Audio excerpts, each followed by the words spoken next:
Demek, Beyhua Efendi'nin eğitimine karşında leksiyemizi devamlaştırırız vatandaşım. Rusya'da Türkiye tilde sözleşilen milletler yaşaydıgan oltaraklaşkan rayonlardaki milletlerinin İstanbul yoki Türkiye bilan bo'lgan munosabati quyuqlashgan edi. Rossiya imperiyasi yemirilgandan keyin deydi Beyhua Efendi.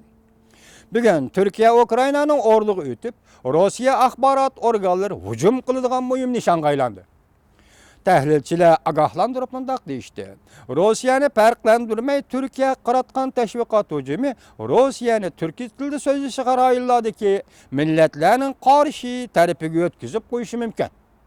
Rossiya Türkiye'nin tilla vurduğun bolsa, özün qoynu diye özün territoriyasida yaşayotgan Türkiye tillik milletlerini Rossiyanın qarşı tarafiga o'tkazib qo'yish mumkin yoki Rossiyani ularning qarşı tarafiga o'tkazib qo'yish mumkin. Rossiyaning O'rta Osiyo shunos olimi Doponov bunda ko'rsatdi. Rossiyada yaşayotgan Türkiye tillarida so'zlashiga rayonlardagi millatlar Moskva markaziy hukumatining buyrug'iga bo'ysunishga majbur bo'ladi. Albatta, müstemliki yoki diktatora yoki mustabid davlatning buyrug'iga bo'ysunmay bularga chora yo'q. Lekin O'rta Osiyo Turkiy tilida so'zlashigan millatlar va davlatlar, masalan Qozog'iston, Turkmaniston, O'zbekiston, Qirg'iziston qatorliq davlatlarga Moskvaning qo'li yetmaydi. Esa qo'li yetmaslik kerak edi, lekin Moskva bu rayonlar bu davlatlarda uzul kesil chekinib chiqqani yo'q. Biz boshdan so'zlayotimiz Sharqiy Yevropadan butun chekinib chiqdi.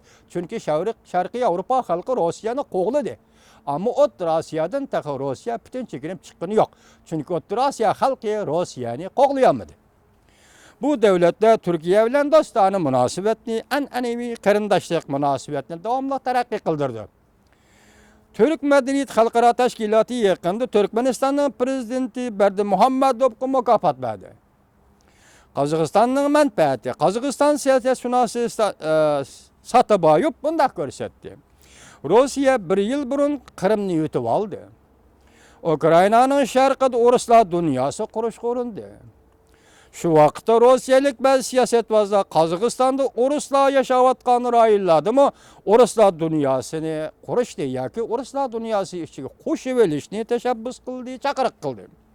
Bu chaqiriq Qozog'istonning zamin butunligi va egilik huquqiga shu vaqt tahdid elib kelgan edi deydi Sataboyev, qozog'istonlik siyosatshunos.